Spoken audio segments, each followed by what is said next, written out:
Ya pemirsa, perbincangan rekan kami Abraham Silaban bersama Menteri Pertahanan Prabowo Subianto viral di media sosial. Prabowo menjelaskan satu ruangan yang paling bersejarah di kantor Kementerian Pertahanan. Ruang Manggala Yuda yang kita sebut Manggala Yuda. Jadi Manggala Yuda Sandi perang Baret Merah tuh Pak.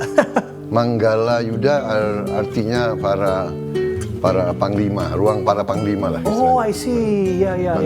Ya. Kemudian Nah ini ya. kita mulai dari sini ya Pak ya. Saya Di melihat sini, ada banyak sekali foto-foto di sini ya Pak ya. Ini Menteri Pertahanan dari era ke era. Menteri Pertahanan, ya. Oh, luar biasa ini Pak. Dari era ke era ini. Saya berarti Menteri Pertahanan yang ke 29 kalau nggak salah. Kita merasa terhormat ke sini karena saya baru dengar. Ini pertama kali interview dilaksanakan di ruangan ini. Betul ya Pak ya? Anda yang pertama. Terima kasih Pak Prabowo udah mengundang kita. Anda yang pertama itu. Oke, dan ini foto-foto sejarah. Ini juga menarik, ini kita punya tradisi tongkat-tongkat komando, kemudian tanda jasa, tanda pangkat. Kita minta dan kita abadikan di sini, kita tinggalkan. Ini adalah tongkat komando Jenderal Besar Abdul Haris Nasution. Ya. Kemudian di sini tongkat komando Jenderal Besar Soeharto, Pak Harto, dengan tanda pangkatnya, kemudian bintang beliau. Jadi ini lukisan para pahlawan Angkatan Udara. Betul Ya, Pak. Tadi kita sudah lihat di Penogoro juga ya Pak ya. Tadi di depannya. Betul. Ini ada Hasanuddin ya Pak? Ini Sultan Hasanuddin. Sultan Hasanuddin. Ya. Wah, luar biasa. Ini mahakarya semua nampaknya di sini Pak. Ini tongkat komando Pak Maraden Pangabean, Menteri Pertahanan Keamanan dan Panglima ABRI tahun 73-78. Ini Kalau ini bisa menemukannya. kita minta dari keluarganya. Wow. Ini dari Pak Dading Kautpadi. Beliau pernah irjen di sini, Kasum ABRI. Ini lukisan Sultan Hasanuddin. Laksamana pertama dan satu-satunya di dunia perempuan. Perempuan, Malahayati. Malahayati. Betul. Dari Aceh. Jadi perjuangan kita ini perjuangan kita seluruh Nusantara. Oke. Jawa, Aceh, Sulawesi, semua. Ini kayak simbolis. Ini adalah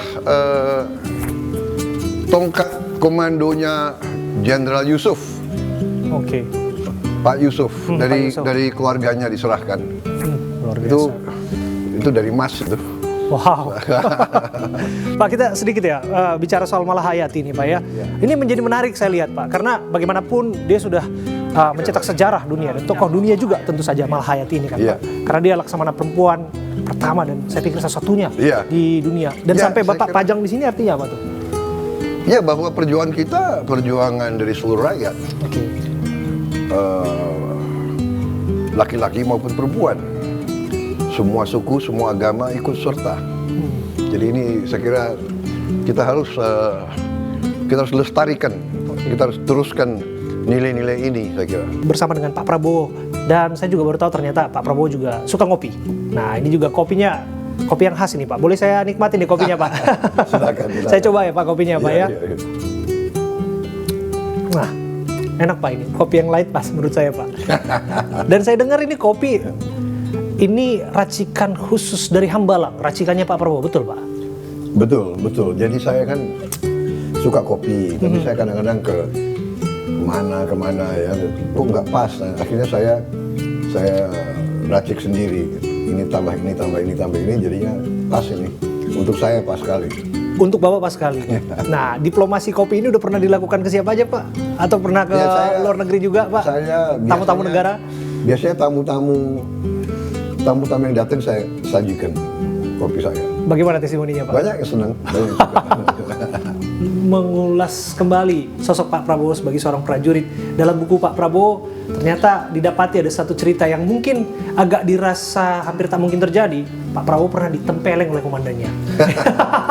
Dan ini juga menjadi pertanyaan, siapa yang berani nempeleng anak menteri waktu itu Pak? Gimana Pak? Nggak, kalau di TNI itu nggak ada anak menteri, anak jenderal, anak petani, nggak ada. Begitu kita masuk, kita sudah sama. Jadi dulu TNI seperti itu. Saya merasa saya merasa bangga. Memang keras, memang kaget, tapi ya itu membuat kita tough. Ya, saya kira mungkin tradisinya sekarang lain. Ya. Cerita dikit dong Pak. Saya tentang itu, dulu apa ya? Saya dulu di kompi saya dulu yang pertama kena tempeleng. Pak. Oh ya? Iya. Dan saya juga nggak begitu mengerti ya. Oke. Nah, kita baru masuk, jadi mungkin peraturan. Tapi ya saya tidak benci sama komandan itu. Bahkan saya tetap hormat dan saya tetap kagum sama dia karena dalam perjalanan kepemimpinan dia memberi contoh yang luar biasa.